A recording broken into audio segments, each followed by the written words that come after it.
Fantastic. So I'm here now with Robert Prigge, and Robert, you've got a really interesting role at Jumio, Chief Revenue Officer. Yeah, that's right. So I'm responsible for all the sales, marketing, technical support, basically anything customer-facing at Jumio, that impacts the customers and the end users. Damn, that's a big role. I wish I was paid per job, but it doesn't work that way. Yeah, in my experience, it never quite pans out like that, doesn't it? But tell us a little bit more about Jumio then. What do you guys do? Because Sure. You've hit the headlines a lot this year with people you've been working with, so it's been a good year. Absolutely. Yeah, no, it's been amazing.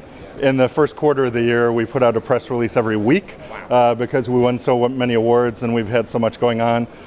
Jumio's AI-powered trusted identity as a service. And so really what that means is in the digital world and digital transformation, companies still struggle to know who you really are in the real world. And so that's the service that we provide via ID verification, where you scan in your driver's license or passport or something like that, as well as identity verification, which is where you take a selfie and then we match the selfie to the driver's license or ID to make sure it's the same person holding it.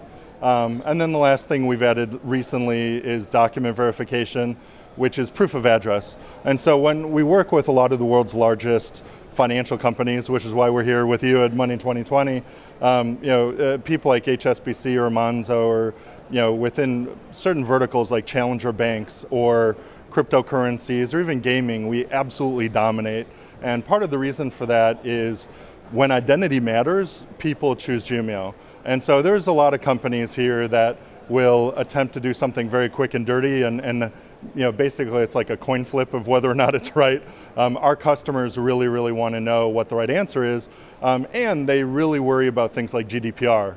That's going to be one of the big themes for the show this year, is what are the implications for the companies here, what are the implications for vendors, and from what I've seen, not everyone's really thought it through as much as they should have, and I think there's going to be pretty profound implications. Yeah, there seems to be a lot of people doing their homework like on the bus on the way to school on that one, which is kind of a bit worrying, isn't it? I yell at my daughter about this all the time, and yet everyone seems to be doing the same thing. And it really has profound implications.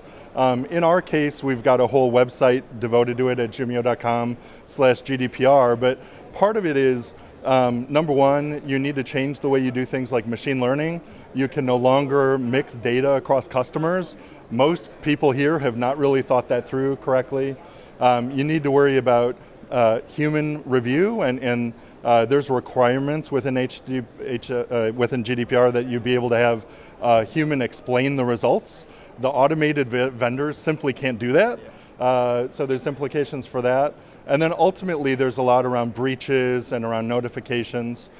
In our case, there's a really great quote from the chairman of the Payment Card Association, and he says that if you want to be GDPR compliant, start with PCI compliance. And so we've been PCI compliant for like 4 years now at this point, because it's so rigorous and you need to have so many things in place that it really well positions you for GDPR. And so I think that's going to be the kind of rude awakening that a lot of companies get out of this, is understanding that it changes the way you do HR, the way that you do mass mailing. Everyone, including you and me, we received hundreds of emails with change of privacy policy notes and stuff. It's going to have a huge impact, but it should be very pro-consumer. Ultimately, what they're trying to accomplish is to give you more control of your data. And so that's why vendors like us, we've got a hybrid architecture that combines AI as well as human experts. And so ultimately that gives our customers the most control.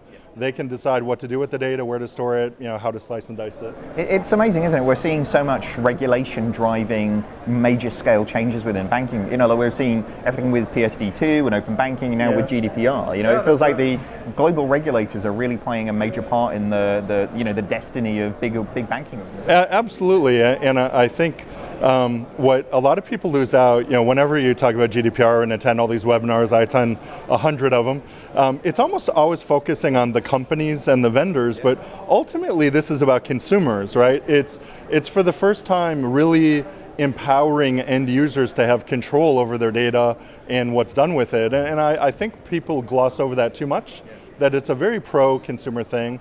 The other thing is, people think of it as a kind of a EMEA, European Union kind of regulation, but it impacts the entire world. People in the US are thinking about this every day, people in Asia. I think it's really leadership that's going to impact the way everyone does everything. Yeah, everybody seems to want to implement open banking. Like, like say Asia, Africa, US, it's really kind of spreading around. Well, I guess back onto the identity side of things, how much do you see, obviously, like you say, people like Monzo have been adopting your technology, and those guys have really been setting a lot of the agenda for really sort of best practice in things like onboarding. Are we seeing big banks go, sort of come to you guys and go, give me some of that Monzo stuff? Like, are we? Yeah, a lot of it goes back to digital transformation, right? That all of these companies know that there are now more people visiting their bank via their phone than the branch. And so they know that they need to transform into a lot more of a digital organization, but they still have that same root problem of knowing who someone really is, not only for the law, but also just for business. So we'll work a lot with these financial institutions to not only comply with the law, but to do it with a really great experience, because that's where these different companies differentiate amongst themselves.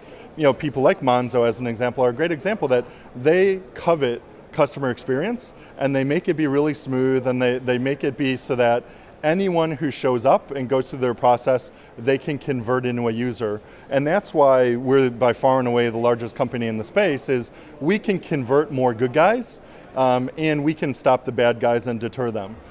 Whereas a lot of other companies are very dependent on image quality or other things that, in our case, our unique architecture allows us to work with virtually any level of quality and allow you to convert those customers. So a lot of people focus on the fraud aspect, but really it's the experience. If you're awake at night signing up for your HSBC bank account in your pajamas and you submit a photograph, you only want to do that once. You don't want to have to do it multiple times. And so the people who are really leading here are thinking about what are the implications of GDPR.